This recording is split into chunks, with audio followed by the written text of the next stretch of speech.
আসসালামু আলাইকুম। 10 মিনিট স্কুলের পক্ষ থেকে ফেসবুক মার্কেটিং কোর্সের পেইড মার্কেটিং সেশনে আপনাদের সবাইকে স্বাগত জানাচ্ছি। আজকের ভিডিওতে আমরা বেসিক্যালি ফেসবুকের যে অ্যাড সিস্টেমটি রয়েছে বা অ্যাড স্ট্র্যাটেজি রয়েছে বা যে ফানেলটি রয়েছে সেই ব্যাপারটি নিয়ে মূলত আলোচনা করার চেষ্টা করব। আপনি তো লক্ষ্য করে দেখুন যে আপনি আসলে গত কয়েকটি ক্লাসে বা গত কয়েকটি লেসনে যে বিষয়গুলো সম্পর্কে জেনেছেন, যে বিষয়গুলো আপনি দেখেছেন, সেই বিষয়গুলো কিন্তু আপনি প্লাস আপনার কম্পিউটার যে আছে সবাই ইউজ করতে পারে, তাই না? আপনি যে অ্যাড ম্যানেজার ইউজ করছেন, আপনি যে ক্যাম্পেইন অবজেক্টিভগুলো ব্যবহার করছেন, আপনি আসলে যেই টার্গেটিং গুলো করছেন, টার্গেটিং করার জন্য যে অপশনগুলো ব্যবহার করছেন, ঠিক same option, same add manager, same system কিন্তু আপনার যারা কম্পিউটার আছে তারাও কিন্তু ইউজ করতে পারছে। সো আলটিমেটলি আপনি যে ফ্যাসিলিটিটা পাচ্ছেন, আপনার কম্পিউটার কিন্তু সেম ফ্যাসিলিটি পাচ্ছে। আপনি যে কাস্টমারকে টার্গেটিং করতে পারছেন, সেম কাস্টমারকে কিন্তু আপনার কম্পিউটার যারা আছে তারা কিন্তু টার্গেটিং করতে পারছে। সো আলটিমেটলি কাস্টমার কার কাছ থেকে প্রোডাক্ট পারচেজ করবে এই ডিসিশনটি কিন্তু একজন কাস্টমারই নিবে। কারণ কাস্টমারকে যদি আপনি আপনার অ্যাড ক্রিয়েটিভ বা অ্যাডের যে কপিটি আছে সেই কপিটিকে দিয়ে যদি ভালো করে বিষয়টি বোঝাতে না পারেন বা তাকে যদি কনভিন্স করতে না পারেন আপনার প্রোডাক্ট পারচেজ করার জন্য, সেক্ষেত্রে কিন্তু আপনার সেল জেনারেট করাটা সেটা কষ্ট হয়ে যাবে। এখানে আরেকটি ব্যাপার যে মোস্ট ইম্পর্টেন্ট বিষয় সেটা হচ্ছে যেহেতু আপনি ব্যবসাটি ফেসবুকের থ্রুতে করছেন, সেক্ষেত্রে আপনার কাস্টমারের ট্রাস্ট অর্জন করতে পারলে অনেক গুরুত্বপূর্ণ একটি ব্যাপার। সো বেসিক্যালি ফেসবুকে একটি সেলস জেনারেট করার জন্য বা একটি সেলস ফ্লো জেনারেট করার জন্য আমরা একটি স্ট্র্যাটেজি ইউজ করতে পারি। সো মার্কেটিং এর ভাষায় এই স্ট্র্যাটেজিকে বেসিক্যালি বলা হয় থাকে টোফু, মোফু এন্ড মুভ। টোফুর ফুল ফর্ম হচ্ছে টপ অফ দ্য ফানেল। অর্থাৎ এই পার্টে আপনি এমন কিছু ফেসবুক ক্যাম্পেইন করবেন যে ক্যাম্পেইনগুলোর থ্রুতে অ্যাকচুয়ালি আপনি কাস্টমারের অ্যাওয়ারনেস তৈরি করবেন। অর্থাৎ আপনি যে বিজনেস আছেন, এই পৃথিবীতে আপনি এক্সিস্ট করেন বা আপনার যে প্রোডাক্ট আছে, এই প্রোডাক্টটি সম্পর্কে বা এই বিজনেসটি সম্পর্কে ফার্স্ট অফ অল কাস্টমারকে অ্যাওয়ার করবেন, জানাবেন। কোনো সেলস না, অ্যাকচুয়ালি কোনো সেলস পার্সপেক্টিভে ক্যাম্পেইন আসলে করা হবে না, করা হচ্ছে না। বিষয়টা হচ্ছে আপনি শুধু কাস্টমারকে অ্যাওয়ার করছেন, কাস্টমারকে জানাচ্ছেন। সেজন্য বেসিক্যালি আপনাকে কিছু ক্যাম্পেইন প্রথম থেকে করতে হবে, যেটা আমরা বলছি টোফু বা top of the funnel campaign. যেটি বেসিক্যালি মূল উদ্দেশ্য হচ্ছে কাস্টমারদের মধ্যে অ্যাওয়ারনেস তৈরি করতে পারে। আমাদের পরবর্তী যে ফানেলটি রয়েছে বা পরবর্তী স্টেপ রয়েছে সেটা হচ্ছে মুভ বা মিডল অফ দ্য ফানেল। এই পার্টে বেসিক্যালি আপনি কাস্টমারের মধ্যে কিছু এনগেজমেন্ট তৈরি করতে হবে। অর্থাৎ আপনি কাস্টমারদের সাথে কিছু এনগেজিং পার্ট চলে যাবেন। এই পার্ট হতে পারে কাস্টমারদের সাথে কিছু লাইক কমেন্ট শেয়ারে কিছু গিভওয়ে দিতে পারেন। আপনি হচ্ছে কিছু রেফারেল এখানে ঘোষণা করতে পারেন। আপনি হচ্ছে এই পার্টের মধ্যে কাস্টমারদের সাথে লাইভে এসে কিছু কথাবার্তা বলতে পারেন। সো বিভিন্ন ওয়েতে আপনি এই পার্টের মধ্যে কাস্টমারের সাথে এনগেজমেন্ট তৈরি করতে পারেন। ঠিক আছে? আচ্ছা, এতে করে যেটা হবে, দেখুন যে কাস্টমারটা অলরেডি আপনার প্রোডাক্ট বা সার্ভিস সম্পর্কে অ্যাওয়্যার বা যে কাস্টমারটা অলরেডি আপনার প্রোডাক্ট বা সার্ভিস সম্পর্কে জানে, সেই কাস্টমারটার সাথে যখন আপনি এনগেজ করছেন, আপনি শুধু জানতে পারছেন, শিখতে পারছেন, তখন কিন্তু বেসিক্যালি আপনি সেই কাস্টমারদেরকে খুব সহজেই আপনার পটেনশিয়াল কাস্টমার বা পটেনশিয়াল বায়ার তৈরি করতে পারেন। রাইট? আর একদম লাস্ট অফ অল যে স্টেজটা আছে, এই স্টেজে আপনি এমন কিছু ক্যাম্পেইন করবেন, এমন কিছু অ্যাড ক্রিয়েটিভ তৈরি করবেন, এমন কিছু অ্যাড কপি বানাবেন, যে অ্যাড কপি বা যে অ্যাড ক্রিয়েটিভের থ্রুতে আপনি বেসিক্যালি সেলস জেনারেট করবেন এবং আপনার লয়াল কাস্টমার তৈরি করবেন। এই পার্টে বেসিক্যালি দুটো উদ্দেশ্য আছে, একটা সেলস জেনারেট করা আর একটা হচ্ছে লয়াল কাস্টমার তৈরি করা। কারণ দেখুন, আপনি যদি প্রত্যেকবারই ক্যাম্পেইন করেই সেলস জেনারেট করতে চান, তাহলে কিন্তু বেসিক্যালি আপনি কোনো কাস্টমার বেস তৈরি করতে পারবেন না। আপনি কিন্তু আপনার কোনো ধর্মবাদা কাস্টমার তৈরি করতে পারবেন না, যে কাস্টমারটা আসলে অ্যাড দেখা ছাড়াও আপনাকে অর্ডারটা দিবে, তাই না? সো এই জন্য আপনাকে যেটা করতে হবে, আপনাকে ট্রাই করতে হবে এমন একটি কাস্টমার বেস তৈরি করার জন্য, যে কাস্টমারগুলোকে যদি আপনি অ্যাড নাও দেখান, তারা বেসিক্যালি আপনার কাছ থেকে প্রোডাক্ট পারচেজ করবে, কারণ তারা আপনাকে সেই পরিমাণ ট্রাস্টই করতে পারবে বা করে। সো এই জন্য বেসিক্যালি বলা হচ্ছে যে আপনি যদি ফেসবুকে ক্যাম্পেইন করবেন, তখন বেসিক্যালি একটা দুটো ক্যাম্পেইন না করে আপনি স্ট্র্যাটেজি মেক করেন প্রথমত। অ্যাকচুয়ালি কোন অ্যাড ক্রিয়েটিভ দিয়ে অ্যাড টোপারের জন্য ক্যাম্পেইন বানাবেন, কোন অ্যাড কপি সেখানে ব্যবহার করবেন, কতদিন ধরে ক্যাম্পেইন চালাবেন, কতদিন ক্যাম্পেইন দেখাবেন, কতদিনকে প্রতিদিন দেখাবেন, এই বিষয়গুলো আগে থেকে ফিগার করে দিতে পারেন, যাতে আপনি কাস্টমার অ্যাওয়ারনেস তৈরি করতে পারেন। ঠিক আছে? আচ্ছা, দেন হচ্ছে যখন আপনি এই ক্যাম্পেইনগুলোকে রান করলেন, পরিচালনা করলেন এবং সেগুলো পারফেক্টলি রান করা হলো, দেন হচ্ছে আপনি মুভ পার্ট বা মিডল অফ দ্য ফানেল পার্টের মধ্যে কিছু ক্যাম্পেইন প্ল্যানিং করেন, কিছু অ্যাড কপি তৈরি করেন, কিছু অ্যাড ক্রিয়েটিভ তৈরি করেন, কিছু অ্যাড বাজেট সেখানে রাখেন, যেগুলোর মাধ্যমে কিছু এনগেজমেন্ট তৈরি করতে পারেন কাস্টমারদের মধ্যে। ঠিক আছে? যে কাস্টমার হচ্ছে বেসিক্যালি আপনার কিছু পটেনশিয়াল কাস্টমার পটেনশিয়াল বায়ারে কনভার্ট হতে পারে। এবার লাস্ট যে পার্টি রয়েছে প্রথম পার্ট বা bottom of the funnel part, এই পার্টের থ্রুতে বেসিক্যালি আপনি এমন অ্যাড কপি বা এমন হচ্ছে যে আপনি অ্যাড ক্রিয়েটিভ বানাবেন, যে অ্যাড কপি বা ক্রিয়েটিভের থ্রুতে আপনি কাস্টমারের কাছে প্রোডাক্ট সেলস করতে পারবেন বা সেল করতে পারবেন এবং সেখান থেকে আপনি কিছু লয়াল কাস্টমার তৈরি করতে পারবেন। ঠিক আছে? সো এই হচ্ছে বেসিক্যালি ফেসবুক মার্কেটিং এর পুরো একটি ফাইনালি প্যাকেজ স্ট্র্যাটেজি, যেটির মাধ্যমে আপনি সহজেই একটি লং রানে একটি ফেসবুকে বিজনেস করতে পারবেন। এবং এই স্ট্র্যাটেজি যদি আপনারা ফলো করতে পারেন প্রপারলি, তাহলে সেক্ষেত্রে আশা করা যায় যে আপনি মোটামুটি ফেসবুক ক্যাম্পেইন করে বা ফেসবুকের একটি বিজনেস রান করে বা ফেসবুক অ্যাডস এর মাধ্যমে একটি প্রপার স্ট্রাকচার একটি বিজনেস তৈরি করতে পারবেন। সো আমাদের আসসালামু আলাইকুম। 10 মিনিট স্কুলের পক্ষ থেকে ফেসবুক মার্কেটিং পেজ সেশনে আপনাদের সবাইকে স্বাগত জানাচ্ছি। আজকের ভিডিওতে আমরা জানার চেষ্টা করব ফেসবুক পিক্সেল আসলে কি জিনিস এবং এই ফেসবুক পিক্সেল দিয়ে আসলে কি করা যেতে পারে, আমরা কিভাবে করে আমাদের ওয়েবসাইটের মধ্যে ফেসবুক পিক্সেল ইন্টিগ্রেশন করতে পারি। আসলে সত্যি কথা বলতে 2023 সালে বা বর্তমান সময়ে ডিজিটাল মার্কেটিং এর যে যুগটা চলছে, এটাকে আসলে বলা হচ্ছে ডেটা ড্রিভেন ডিজিটাল মার্কেটিং। অর্থাৎ আপনি যদি আসলে এখন ডিজিটাল মার্কেটিং করতে চান, সেক্ষেত্রে আপনার কাছে অনেক ডেটা থাকা লাগবে। আপনার একটি যদি ওয়েবসাইট থাকে, আপনি যদি শুধুমাত্র এইটুকু জানেন যে আপনার ওয়েবসাইটে আসলে কারা কারা ভিজিট করছে বা কারা কারা পারচেজ করছে, এইটুকু জানলে কিন্তু আপনার আসলে দায়িত্ব শেষ হয়ে যায়। আপনার যারা প্রয়োজন পড়ে যে আসলে আপনার ওয়েবসাইটে বর্তমানে কতজন ভিজিট করেছে, কয়জন আসলে আপনার ওয়েবসাইটটাকে প্রোডাক্ট ডিস্ট্রিবিউট করেছে, কয়জন হচ্ছে প্রোডাক্ট পেজ থেকে কন্টেন্টটা পারচেজ করা থেকে গিয়েছে, কয়জন অ্যাকচুয়ালি পারচেজ করেছে, এই যে প্রত্যেকটা ধাপ, এই যে প্রত্যেকটা কাস্টমার জার্নি, এই প্রত্যেকটা কাস্টমার জার্নি প্রত্যেকটা স্টেপকে আপনাকে অ্যাকচুয়ালি ট্র্যাকিং করা বা দেখার প্রয়োজন পড়ে। এবং ব্যাপারটা হচ্ছে ধরুন আপনি একটা ওয়েবসাইটের মধ্যে যে আসলে এটা আইডেন্টিফিকেশন করতে পারেন যে আসলে কারা কারা আপনার ওয়েবসাইটের মধ্যে একটি প্রোডাক্টকে ভিউ করেছে কিন্তু তারা পেমেন্ট প্রসিডিউর করতে পারেনি, পেমেন্ট প্রসিডিউর করতে যায়নি, তাদেরকে যদি হচ্ছে আপনি কুপন করে দিতে পারেন, তাহলে কিন্তু হতে পারে তারা আসলে আপনার পরবর্তীতে সেই ওয়েবসাইট থেকে একটি প্রোডাক্ট পারচেজ করতে পারে। আবার এমন হতে পারে যারা আসলে একটি প্রোডাক্ট আপনার ওয়েবসাইট থেকে পারচেজ করে ফেলেছে অলরেডি, সেই সেম কাস্টমারটাকে কিন্তু সেম প্রোডাক্টের জন্য আবার অ্যাড দেখানোর প্রয়োজন নেই। আপনি যদি ওই কাস্টমারটাকে ডিফারেন্ট একটা প্রোডাক্টের জন্য যদি অ্যাডভার্টাইজমেন্ট করেন বা তাকে যদি আপনি ক্রস সেল বা আপসেল যদি করেন কোনো প্রোডাক্টের জন্য, সেক্ষেত্রে কিন্তু হতে পারে যে আপনার সেলটা আরো ভালো হতে পারে। তো এই ব্যাপারটা আপনি আসলে বুঝবেন কি করে, আসলে ফেসবুক কি করে আইডেন্টিফিকেশন করতে পারবে যে আপনার ওয়েবসাইটের মধ্যে কোন ইউজার কি কোন প্রোডাক্ট পারচেজ করেছে বা কি আসলে কোন প্রোডাক্ট কিনেছে বা কি কোন প্রোডাক্ট রিভিউ করেছে বা কি আসলে পেমেন্ট পর্যন্ত গিয়েছে বা পারচেজ করেনি বা কি পেমেন্ট করে পারচেজ করেছে, এই বিষয়গুলো আসলে ফেসবুক কি করে বুঝতে পারবে। বিষয়টা হচ্ছে এই বিষয়গুলো ফেসবুক বুঝতে পারে ফেসবুক পিক্সেলের মাধ্যমে। ফেসবুক পিক্সেল হচ্ছে ফেসবুকের একটি সিস্টেম বা ফেসবুকের একটি টুলস যেটার মাধ্যমে ফেসবুক খুব সহজেই আপনার ওয়েবসাইটের মধ্যে বিভিন্ন ডেটা ইউজারদের ডেটাগুলোকে সে ট্র্যাকিং করতে পারে, যে কোন ইউজারটি আসলে আপনার ওয়েবসাইটে ভিজিট করেছে, কারা আসলে প্রোডাক্ট ভিজিট করেছে, কারা আসলে আপনার ওয়েবসাইটের মধ্যে কোন প্রোডাক্ট কোনগুলো পারচেজ করেছে, কোনগুলো পারচেজ করে, কাকে কোন অ্যাপটি দেখালে পরে বা কাকে কোন প্রোডাক্টের রেকমেন্ডেশন বলে পরে সে প্রোডাক্ট পারচেজ করতে পারে। এই বিষয়গুলো বেসিক্যালি আপনার কাছে বোঝানো ট্রাই করবে, ঠিক আছে? সো বেসিক্যালি কিভাবে করে আপনি ফেসবুক পিক্সেল তৈরি করতে পারেন, ফেসবুক পিক্সেল তৈরি করার ওয়ে কি আছে এবং এই ফেসবুক পিক্সেল কিভাবে করে আপনি আপনার ওয়েবসাইটের মধ্যে ইন্টিগ্রেশন করতে পারেন, এই ব্যাপারটি মূলত আমরা আজকের ভিডিওতে দেখার চেষ্টা করব। মূল বিষয়টা হচ্ছে যে ফেসবুক পিক্সেল হচ্ছে বেসিক্যালি এমন কিছু জিনিস করতে গেলে আপনাকে অবশ্যই ওয়েবসাইট থাকা লাগবে। কোনো ধরনের ওয়েবসাইট থাকা ছাড়া বা যদি আপনার বর্তমানে কোনো ওয়েবসাইট না থাকে, আপনার বিজনেসের জন্য যদি আসলে কোনো ওয়েবসাইট প্রয়োজন না করে বা যদি আপনার ভবিষ্যৎ ওয়েবসাইট কোনো প্ল্যানিং না থাকে, সেক্ষেত্রে কিন্তু এই ফেসবুক পিক্সেলের পার্টটি আপনার খুব একটা কাজে লাগবে না। তবে আমি আপনাকে অবশ্যই রেকমেন্ড করব যে যদি আপনি ফেসবুকে লং টার্ম বিজনেস করতে চান, সেক্ষেত্রে অবশ্যই আপনার একটু ওয়েবসাইটের ব্যাপারে মাথায় রেখে একটু ওয়েবসাইট ফিউচারের কথা করার কথা চিন্তা করে মাথায় রেখে তারপর আসলে ফেসবুকের মার্কেটিং আসুন, কিন্তু ফেসবুকে আসলে ব্যবসা করা উচিত, ঠিক আছে? সো ওকে, তাহলে আমরা আসলে ফেসবুকে পিক্সেল কিভাবে করতে হয় সেটা দেখার চেষ্টা করি। আমরা যদি আমাদের অ্যাডস ম্যানেজারে চলে আসি, আমাদের অ্যাডস ম্যানেজার থেকে হচ্ছে আমরা একটু বাম সাইডে যে অল টুলস এর যে অপশন রয়েছে আমরা যদি এখানে ক্লিক করি, ক্লিক করে দেখতে পাবো একটা অপশন রয়েছে ইভেন্ট ম্যানেজার। এই যে ইভেন্ট ম্যানেজার অপশন রয়েছে, এখানে আপনারা দেখতে পারেন শর্টকাটের মধ্যে শো করতে পারে, অথবা এখানে যদি নাও দেখতে পারেন কোনো সমস্যা নেই, আপনি যদি একটু কষ্ট করে ম্যানেজ বিজনেসের মধ্যে যদি জানেন, এখানে দেখতে পাবেন ইভেন্ট ম্যানেজার অপশনটি এখানে শো করছে। আমরা যদি এখানে ক্লিক করি, ক্লিক করে আমাদের এখানে পিক্সেল তৈরি করতে বলবে। আচ্ছা, আমরা হচ্ছে একটি পিক্সেল এখানে তৈরি করতে চেষ্টা করি। আমরা এখানে অলরেডি পিক্সেল তৈরি করে দেওয়া আছে।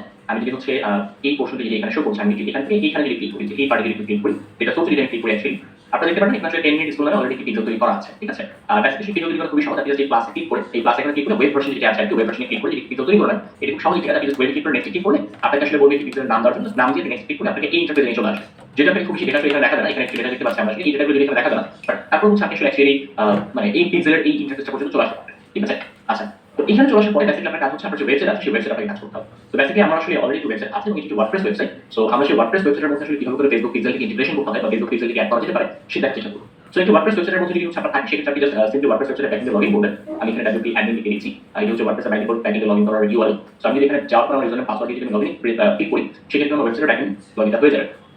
আচ্ছা, যদি আপনার ওয়েবসাইটে কোনো কাস্টম কোডিং দ্বারা তৈরি করা হয়ে থাকে, যদি আপনার ওয়েবসাইটে কোনো কাস্টম ডেভেলপার দ্বারা তৈরি করে থাকেন, সেক্ষেত্রে কিছু করতে হবে আপনাকে। সিম্পলি আপনি জাস্ট এখান থেকে অ্যাড ইউজারসে ক্লিক করবেন, তাই এখান থেকে ফ্রম এ নিউ ওয়েবসাইট এখানে ক্লিক করবেন, তাই এখান থেকে ইনস্টল কোড ম্যানুয়ালি যে বাটনটা দেখতে পাচ্ছেন এখানে ক্লিক করবেন এবং এখানে একটি কোড দেখতে পাবেন আপনি যে কপি দা পেস্ট কোড, এখানে কপি করে যদি ক্লিক করেন, কপি করে যদি ক্লিক করেন, দেন হচ্ছে এই কোডটি কপি হয়ে যাবে। এবার এই কোডটিকে বেসিক্যালি হচ্ছে আপনাকে ডেভেলপার আছে ডেভেলপারের কাছে পাঠিয়ে দিতে হবে। লক্ষ্য করে দেখুন এখানে কোড কপি হয়েছে, আমি যদি কোডটি আপনাদের দেখে এই হচ্ছে সেই পিক্সেলের কোডটি। এই কোডটি বেসিক্যালি আপনাকে আপনার যারা ডেভেলপার আছে সেই ডেভেলপারটির কাছে পাঠিয়ে দিতে হবে এবং তাদেরকে বলতে হবে এই কোডটিকে ওয়েবসাইটের হেড ট্যাগ, আমি আবার বলছি ওয়েবসাইটের হেড ট্যাগ HEAD হেড, এই হেড ট্যাগের মধ্যে কোডটি বসিয়ে দিতে হবে, ঠিক আছে? এটি যদি আপনার এখানে বলা থাকে, আমি যদি আরেকবার যদি দেখা থাকে যে ফ্রম এ নিউ ওয়েবসাইটে যদি ক্লিক করি, এখান থেকে যদি আমি দেখা থাকে দেখুন খেয়াল করি কিন্তু বলে দিচ্ছে যে paste this pixel code in the bottom of the header section just about the head tag, okay? এখানে কিন্তু বলা আছে। সো এই ইনস্ট্রাকশনটি যদি হচ্ছে আপনার ডেভেলপারটি যদি পাঠিয়ে দেন, তাহলে কিন্তু তার বিষয়টি বুঝতে পারবেন। আচ্ছা, সো বেসিক্যালি এবার আমি যেটা করব সেটা হচ্ছে যে আমি তো ওয়ার্ডপ্রেস ওয়েবসাইটে কাজ করছি, আমি আসলে কোনো রকম কোড ব্যাকএন্ডে প্লেস করছি না, আমি আসলে একটি প্লাগইন ইউজ করব যে প্লাগইনটির সহযোগিতায় আসলে ওয়ার্ডপ্রেস ওয়েবসাইটের ব্যাকএন্ডে আমি পিক্সেলটিকে অ্যাড করে দিতে পারবো। তো আমি যদি হচ্ছে এখান থেকে প্লাগইনসে চলে যাই, প্লাগইনস থেকে যদি আমি অ্যাড নিউতে ক্লিক করি, আচ্ছা এখানে যদি আমি প্লাগইন সার্চ করি, যে প্লাগইনটি আমরা অ্যাড করতে যাচ্ছি সেই প্লাগইনটির নাম হচ্ছে Pixel Your Site, Pixel Your Site. এই যদি এখানে সার্চ করেন তাহলে সবার প্রথমে যে প্লাগইনটি শো করবে যে পিক্সেল ইওর সাইট দ্বারা ডেভেলপমেন্ট করা, তাহলে এখান থেকে ইনস্টল নাও ক্লিক করবেন, ইনস্টল নাও সেই বাটনটাতে ক্লিক করবেন, ক্লিক করলে আপনার এটি এখানে অ্যাড হয়ে যাবে। আমি তো অপেক্ষা করি এটি অ্যাড হয়ে যাবে আমাদের ওয়েবসাইটের ব্যাকএন্ড এখন। আচ্ছা, অ্যাড হওয়ার পরে জাস্ট আমাদের এখানে অ্যাক্টিভে ক্লিক করতে হবে, আমি এখানে অ্যাক্টিভে প্রেস করে দিচ্ছি, ওকে আমাদের অ্যাড হয়ে গেছে। এবার যদি আমি পিক্সেল ইওর সাইট যেটা আছে এখানে যদি ক্লিক করি, ক্লিক করে অপশন দেখতে পারবো সেটা হচ্ছে your meta pixel formally Facebook pixel. এখান থেকে যদি ক্লিক ফর সেটিংস যদি ক্লিক করি, তাহলে এখান থেকে এনেবল কনভার্সন এপিআই টোকেন এটাকে আমরা এখান থেকে চেক মার্ক করে এনেবল করে দিব এবং এনেবল অ্যাডভান্স ম্যাসেজ এটাকে আমরা এখান থেকে চেক মার্ক করে এনেবল করে দিব। এটা যদি অফ করা থাকে আমরা এখান থেকে এনেবল করে দিব।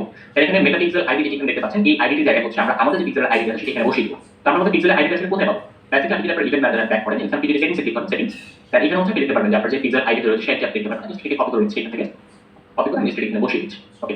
এবার জাস্ট আর কোনো কাজ নেই, নিচে দিকে চলে এসে এটা সেভ করে দিচ্ছি, সেভ সেটিংসে ক্লিক করছি, এটা সেভ হয়ে যায়।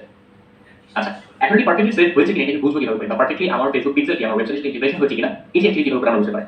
এটি বোঝার জন্য আমাদের কিছু প্লাগইন একটি এক্সটেনশন ইউজ করতে হবে, সেটা হচ্ছে পিক্সেল সেটি হচ্ছে আপনার এই এক্সটেনশন অ্যাকচুয়ালি দেখা যাবে মেটা পিক্সেল হেল্পার, এই এক্সটেনশন আমাদের ফেসবুক পিক্সেল হেল্পার যেটা আছে ফেসবুক পিক্সেল হেল্পার, এই এক্সটেনশনটা আমাদের ইউজ করতে হবে। এই এক্সটেনশনটি ব্যবহার মেটা পিক্সেল হেল্পার এটা অবশ্যই ফেসবুক পিক্সেল হেল্পার ছিল। সো এখান থেকে জাস্ট আমরা যদি হচ্ছে এটিকে অ্যাড ক্রমে ক্লিক করি, just normally as usual Chrome এক্সটেনশনের মতো যদি আমরা অ্যাড করে নিই আমাদের ক্রোম ব্রাউজারের সাথে, সেক্ষেত্রে আপনি আপনার ওয়েবসাইটে ভিজিট করেন, আপনি দেখতে পারেন যে এখানে আপনার পিক্সেল আইডি শো করছে এবং একটু খেয়াল করে দেখুন এই যে পিক্সেল আইডি এখানে যে শো করছে সেম পিক্সেল আইডি কিন্তু আমাদের এখানে শো করছে, ওকে? সো বেসিক্যালি এটা হচ্ছে মূল বিষয় যে আপনার এখানে যে পিক্সেল আইডি দেখা যাচ্ছে সেম পিক্সেল আইডি কিন্তু আপনার এখানে শো করছে, ওকে? আচ্ছা, সো এখন যদি করতে হবে বেসিক্যালি আপনাকে যে আপনার ওয়েবসাইটের সাথে পার্টিকুলার ফেসবুক পিক্সেল ইন্টিগ্রেশন হয়েছে কিনা। যদি আমরা এক্সটেনশনে চেক করে দেখেছি যে ইন্টিগ্রেশনটা হয়েছে, বাট তারপর যদি আমরা বুঝতে চাই না আসলে পার্টিকুলার হয়েছে কিনা, সেক্ষেত্রে আমরা কি করতে পারি, আমরা যদি আমাদের ইভেন্ট ম্যানেজারে ব্যাক করি এবং এখানে যদি আমরা টেস্ট ইভেন্টস যে অপশন রয়েছে টেস্ট ইভেন্টস আমরা এখানে ক্লিক করি, তাহলে এখান থেকে যদি আমি টেস্ট ব্রাউজার ইভেন্টসের মধ্যে আমার ওয়েবসাইটের লিংকটা দিই, যেখানে এখানে ওপেন ওয়েবসাইটে যদি ক্লিক করি, তাহলে কিন্তু আমার ওয়েবসাইটটি পার্টিকুলার ফেসবুক পিক্সেল ইভেন্ট এই পিক্সেলটি যদি কানেক্টেড হয়ে থাকে তাহলে কিন্তু এখানে কিন্তু এটা শো করবে। আপনারা দেখতে পাচ্ছেন অলরেডি একটা রিসিভিং অ্যাক্টিভিটি এটা গ্রিন হয়ে গেছে, দ্যাট মিন্স হচ্ছে আমরা এখানে এটা পার্টিকুলার কাজ হচ্ছে এবং পারফেক্টলি কিন্তু আমাদের ওয়েবসাইটের মধ্যে আমরা ফেসবুক পিক্সেলকে অ্যাড করে ফেলতে পারছি। ঠিক আছে, এখন সাপোজ আমি যদি চাই যে আসলে যারা আমার ওয়েবসাইটে ভিজিট করেছে, যারা আমার ওয়েবসাইটকে ভিজিট করেছে এই কাস্টমারটাকে ইউজ করে আসলে চাচ্ছি একটি অ্যাড রান করার জন্য, সেক্ষেত্রে কি করতে পারি? সেক্ষেত্রে আমি যদি সিম্পলি এখানে ক্লিক করি এবং আমি যদি ওভারভিউ ক্লিক করি, এখান থেকে ক্রিয়েট প্রেস করি এবং ক্রিয়েট থেকে যদি এখান থেকে কাস্টমার অডিয়েন্স ক্লিক করি, কাস্টমার অডিয়েন্স এখানে যদি ক্লিক করি, তাহলে আমাকে বলবে আসলে আমি কোন ধরনের অডিয়েন্স টার্গেট করতে চাচ্ছি। আমি যেমন চাচ্ছি যারা আসলে আমার ওয়েবসাইটে অল ওয়েবসাইট ভিজিট করে, যারা আমার ওয়েবসাইট ভিজিট করেছে গত 3 দিন লাস্ট 30 ডেজ যারা ভিজিট করেছে এই কাস্টমারদের নিয়ে আমি একটা অডিয়েন্স তৈরি করতে চাচ্ছি। তো আমি যদি সিম্পলি এখানে নাম দিই আমার অডিয়েন্সের যে অল ওয়েবসাইট ইউজার্স 30 ডেজ, আমার পিটার নাম হচ্ছে ক্যান্ডিডেট, সরি ডিটেইল থেকে যদি ক্রিয়েট অডিয়েন্স যদি প্রেস করি, আচ্ছা তাহলে কিন্তু আমার অডিয়েন্সটা তৈরি করা হয়ে গেছে। এবার যদি আমি একটি অ্যাড রান করতে চাই এই অডিয়েন্সকে দিয়ে, জাস্ট সিম্পলি আমি এখান থেকে ক্রিয়েট অ্যান অ্যাডে ক্লিক করি, তাহলে কিন্তু আমার এখান থেকে ওই অ্যাডটি রান করার জন্য আমাকে নিয়ে যাবে। আমরা যদি একটু অপেক্ষা করি,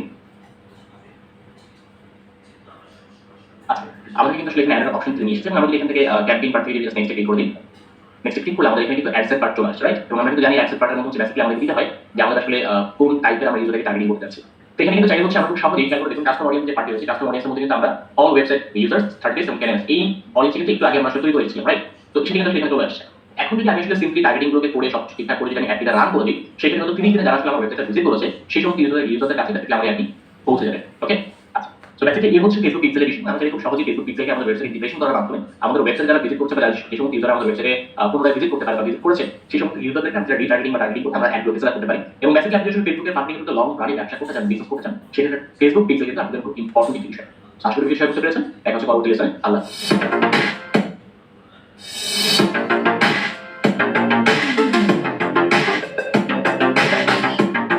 পুরো ডিজিটাল মার্কেটিং চলে হচ্ছে লিঙ্কের উপর এবং ইটস এক্সট্রিমলি ইম্পর্টেন্ট যেন আমরা লিঙ্ক ট্র্যাক করতে পারি যে কয়জন লিঙ্কে ক্লিক করলো, কোন প্ল্যাটফর্ম থেকে ক্লিক করলো। সেই জন্য bitly.com খুবই কনভিনিয়েন্ট একটা ওয়েবসাইট যেটা আপনাকে লিঙ্ক শর্ট করতে দেয় এবং ট্র্যাক করতে দেয়। সো ফর এক্সাম্পল আমি মনে করেন একটি ইউটিউবে প্লেলিস্ট বানিয়েছি mobile photography and videography, so আমি শেয়ার করতে চাই মানুষের সাথে। সো কপি লিঙ্ক অ্যাড্রেস, এখন আমি যদি জাস্ট প্লেস করে দেখে দেখবেন যে it's a huge link and অনেকে হয়তো মেসেঞ্জার ওপেন করবে, অনেকে কমেন্ট সেকশনে দেখবে, সো অনেকে ফোনটা বড় করে রাখে, সো পুরো স্ক্রিন জুড়ে লিঙ্ক চলে আসবে, জিনিসটা দেখতে অনেক দৃষ্টিকটু লাগবে। তো আমি যেটা করবো বিটিতে যাবো, ক্রিয়েট পেস্ট লং ইউআরএল এবং বিটলি অটোমেটিক পুরো জিনিসটা ছোট্ট করে দেবে। অ্যাজ ইউ ক্যান সি এই অংশটা আমরা শেয়ার করলে এই ছোট্ট কয়েকটা অংশে আমরা পুরো লিঙ্কটা শেয়ার করতে পারবো। সো আপনি চাইলে টাইটেল দিয়ে রাখতে পারেন প্লে লিস্ট, সো দ্যাট আপনি নিজে করে ট্র্যাক করতে পারেন। তারপর আপনি যদি সেভ দেন তাহলে ওই লিঙ্কটা সেভ হয়ে যাবে এবং বিভিন্ন জায়গায় আপনি যেখানে শেয়ার করবেন খালি ছোট্ট লিঙ্কটা আসবে, বড় ইউআরএলটা আর আসবে না। সো জিনিসটা দেখতে সুন্দর প্লাস ট্র্যাকও করতে পারবেন। এখন একটা রিয়েল লাইফ এক্সাম্পল দেখাই যেখানে আমরা জাস্ট একটা ভিডিও ফেসবুক এবং লিঙ্কের মাধ্যমে আমরা একটা পুরো প্রোডাক্টের প্রমোশন করেছি অ্যান্ড ভিডিও করতে নেক্সট লেভেল। সো এটা এক্সাম্পল হচ্ছে আপনার একটা বই লিখেছিলাম আমি, সো সেটা হচ্ছে মোবাইল ফটোগ্রাফি এবং মোবাইল ফটোগ্রাফির পরে আমি একটা ট্রেলার বানিয়েছিলাম যেটা ফেসবুক আপলোড দিয়েছি, প্রায় 4 লাখের মতো মানুষ দেখেছে। এখন এই ভিডিওটা যদি আমি যাই এখানে ক্লিক করি তাহলে দেখবেন এই পুরো ভিডিওটা it's a completely promotional video এবং আমার খালি ফেসবুক পেজ আপলোড হয়েছে, তখন হয়তো 5 লাখ মানুষ ছিল। সো এখানে আমি লিঙ্কটা দিয়ে দিয়েছি এবং আমি যদি ট্র্যাক করি আমার মোবাইল ফটোগ্রাফি লিঙ্কটা তাহলে দেখবেন যে এখানে প্রায় 9000 জন মানুষ ক্লিক করেছে। এর বাইরে আর কোনো প্রমোশনাল ম্যাটেরিয়াল যায়নি, এই ভিডিওটা খালি ফেসবুকে এবং ইউটিউবে গিয়েছিল এবং ফেসবুকে মূলত সেই ভিউটা গ্যাদার করেছে এবং খালি ফেসবুকে ওখান থেকে 9000 মানুষ ইন্টারেস্টেড হয়ে ট্রেলারটা দেখে লিঙ্কে ক্লিক করেছে অ্যান্ড এজ দ্য রেজাল্ট আপনার শেষে এটা ফটোগ্রাফি কৌশল এই ক্যাটাগরিতে বেস্ট সেলার বই হয়ে যায়। এর বাইরে আর কোনো প্রমোশনাল কোনো কন্টেন্ট কিন্তু দেওয়া হয়নি। So it was just one single video, one single link and আমাদের বই প্রমোশন শেষ। সো আপনি যখন প্রোডাক্ট দিবেন আপনি যদি একটু গুছিয়ে একটা কন্টেন্ট বানাতে পারেন, ট্রেলার বানাতে পারেন, প্রমোশনাল কন্টেন্ট বানাতে পারেন এবং সেটা যদি ঠিকমতো ট্র্যাক করতে পারেন, জায়গা মতো মানুষকে ক্লিক করার জন্য মোটিভেট করতে পারেন, তাহলে you will have a very successful campaign. কিন্তু এটা ক্যাম্পেইনে বলবো না, খুবই সিম্পলি আপনি আপনার যে কোনো প্রোডাক্ট প্রমোট করতে পারেন এবং সেলস বাড়াতে পারেন। So hopefully that will help you in the future.